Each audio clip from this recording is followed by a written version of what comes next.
why are we a twin study? Why study twins? Well, twins are really nature's gift to research for us, beside the fact that they're really cute. So if you have twins, you can have identical twins, which have the same genetics and live in the same environment, or you can have non-identical twins, which have different genetics but still have the same environment. So twins have become the gold standard for trying to identify whether there's a genetic contribution to the factor that you're looking at. If that factor is more common among your identical twins than among the non-identical twins, then there's likely a genetic component. So in our study, the first goal of our study is to ask the question, what is the contribution of genetics and environment to the development of this gut microbial colonization in the first couple years of life during early development? Our population is a set of local St. Louis-born twins and their mothers. They're relatively healthy, and we include both identical as well as non-identical twins. Our samples are primarily stool samples. We're all about stools all the time. I couldn't convince the CDI to let me bring any of the stool samples in. No one was interested. We collect all the hospital-based samples, and then we have the parents send in from home our monthly-based samples using these stool collection kits that we have. We also collect human DNA on our infants as well as our mothers. And then we collect a large amount of information based on the mother, her medical history, her exposure, her antibiotic exposure, her delivery history, as well as on the infant, including information on diet, a variety of drug exposure, looking specifically at antibiotics, vaccinations, illnesses. And we really have two sources of that information. Each month, the parents send in a questionnaire. But if you've had any baby ever, or if you've ever had twins, you know that it can be very difficult to recall that information. And so we partner with our community physicians to obtain some of that information, and that is very reliable and valid information.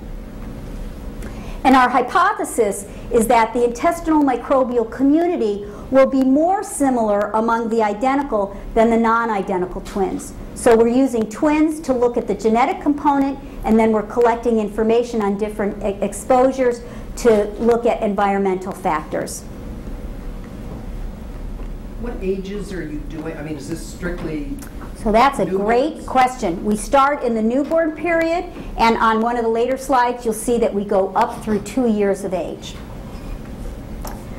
So another important part of this study is actually collecting the samples and building a biorepository that can go into perpetuity, that we can use, continue to use, because as you'll see, a lot of the cost of the study is in bringing the samples in from home.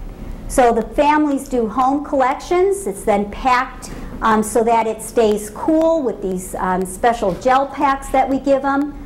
We then have a courier system that within 90 minutes of production, the courier will come out, pick up the stool.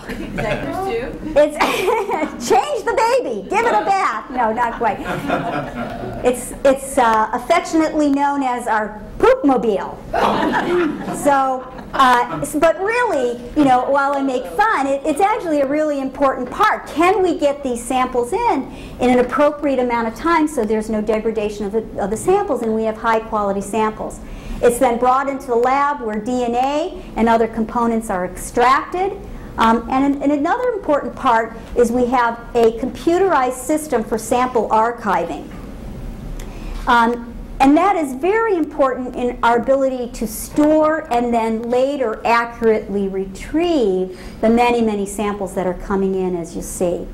We then send it over to the Genome Center, our partners, for DNA sequencing and identifying the organisms. And then during analysis, we overlay many of the clinical pieces of information that we've obtained. So if you look at the cost, like I mentioned, much of the cost of this is in the early part, obtaining these home collection.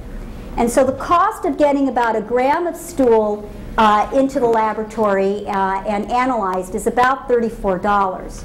So for an ounce of stool, that would come to close to $1,000. And as Dr. Tarr has so often pointed out, if you look at the cost of an ounce of gold, that's a little over twice that amount. So if you're going to invest in something, I would invest in stool, because the rate of return is much higher.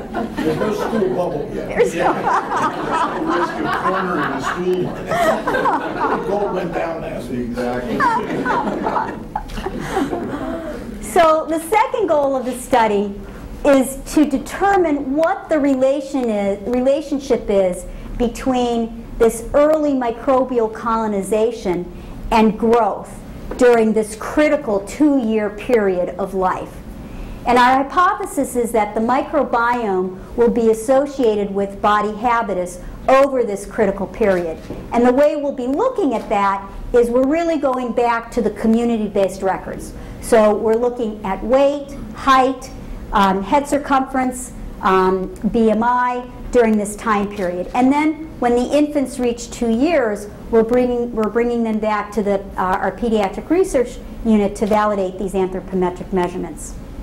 And the importance of this data is that while there's a growing body of literature among adults looking at the relationship of the microbial community and obesity, there's really no data that looks at this early period of development, which in fact may be the most critical period of development, because there's a large body of literature that also shows that growth is predictive during this first 2 years for what eventually will be into adulthood.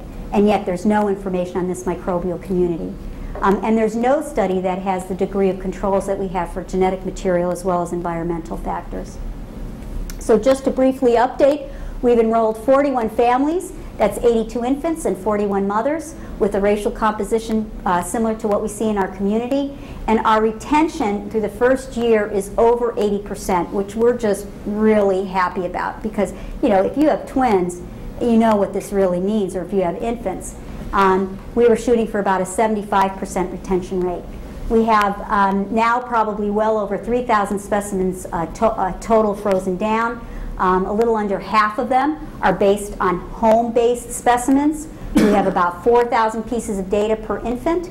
Among all the infants in the cohort, we have 240 medication administration. This was earlier this fall. 101 antibiotic administrations and over 700 vaccine administrations.